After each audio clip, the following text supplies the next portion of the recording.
Do you get overwhelmed by the thought of making a bunch of Christmas gifts for all the people you love and care for? You want to do that. You want to have all the time and all the yarn and all the skills in the world to make something beautiful and handmade and meaningful for every single person in your life. That, uh, but reality sets in, and um, things happen. Cars break down, people get sick, jobs get busy, kids' schedules fill up. We just don't have as much time as we think we do before the holidays. And sometimes for me, writing a whole list of all the people I want to make something for, as well as what are my ideas for something I could make for them, sort of that big brainstorm of like, what are all the possibilities? Writing that sort of list feels overwhelming, and I I almost get crafter's paralysis, like what's the best one? Maybe I should start this, maybe I should start that.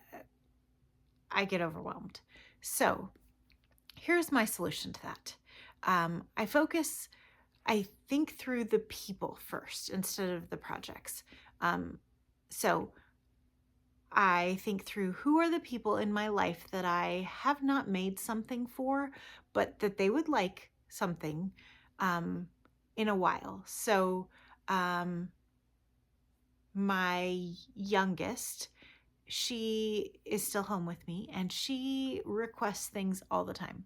She's like, "Hey, Mama, can you make me an emotional support chicken?" And I'm like, "Sure." And I just make it for her right then. "Hey, Mama, can you make me a new scrunchie?" Sure, I make it right then. Whatever it is, she always asks for little accessory type things, and I'll make them usually the same day, no problem. My older daughter, she's at college and she's not just different personality, right? She would never just come up to me and say, "Hey, Mama, can you make me a brand new doll?" Instead, she would say something like, "Oh, it's so nice that you made that for Meredith. I would like one." And I'm like, "Well, why didn't you just ask for it?" Be that as it may, um, I've decided this year the one person who I haven't made something for in a while, but who would truly appreciate it is my older daughter.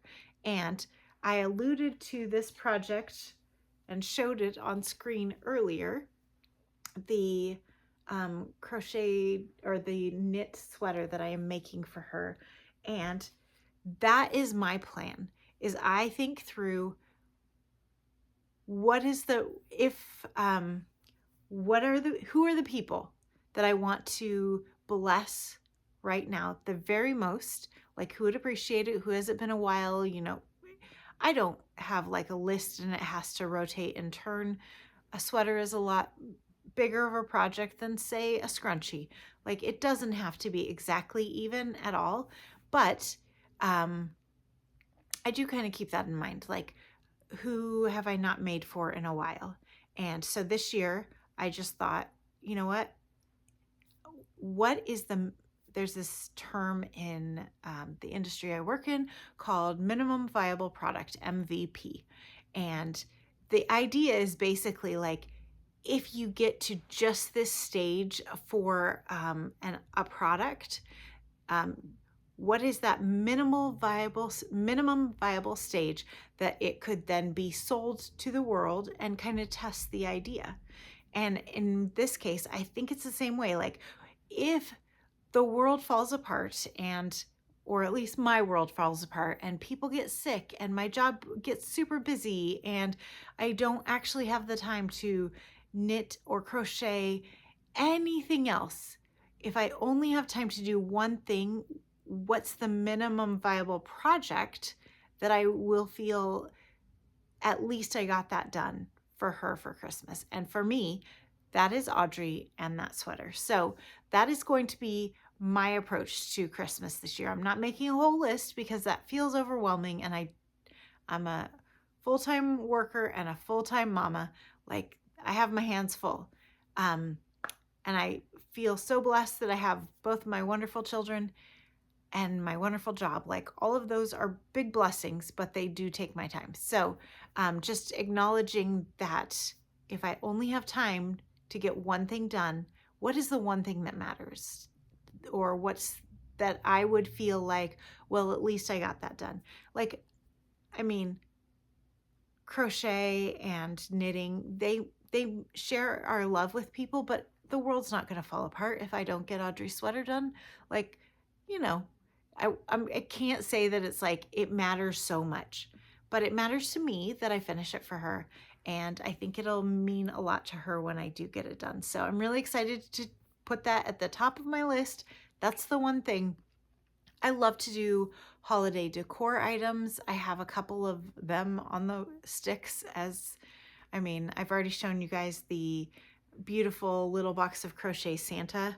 And I say little, but he's, like 18 inches. So he's not actually that little. I've been working on that for 4 years now. And the reason is because I feel like holiday decor can usually wait. And I tend to prioritize the things that I actually can give to people as gifts. So that is my approach.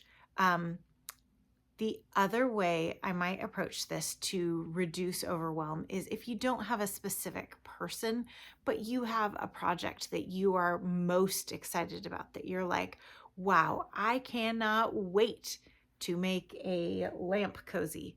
That just sounds amazing, and it would just light up my world, and make that. Do the project that lights you up and excites you the most first. And then if that's the only one you get done this season, you will have spent your crafting time well. So that would be my 2 options for skipping over, for getting crafting done without the overwhelm of a whole list. So first, just to recap, is pick the minimum viable project. What's the one thing that you have to get done in the season, or the one thing that if you do get done, you will feel like you've been a successful crafter. So in my case, that's the sweater for my daughter. Or pick the one thing that you're so excited about that really lights you up, and do those. So either one of those approaches, I feel like really minimizes overwhelm. And as soon as you finish those, if you still have more time in the holiday, super. Pick the next big thing, the next exciting thing, the next gift for a person, whatever it may be for you. Just do it one at a time. Take all of my advice with a grain of salt. I'm a person who has 17 plus projects going at any given time. So I feel a little convicted saying to do it one at a time. But as far as getting things actually finished for the holidays, I think that's the way to go. All right. And I do actually pick one thing at the holidays, which is why, yeah. All right. My name is Amber. If you've made it this far, you are on Hearth and Hook, and I talk about crafting, and I would love to hear what your approach is for the holidays, how you plan your holiday makes. If you want to share that in the comments below, that would be amazing. All right, talk to you later. Bye-bye.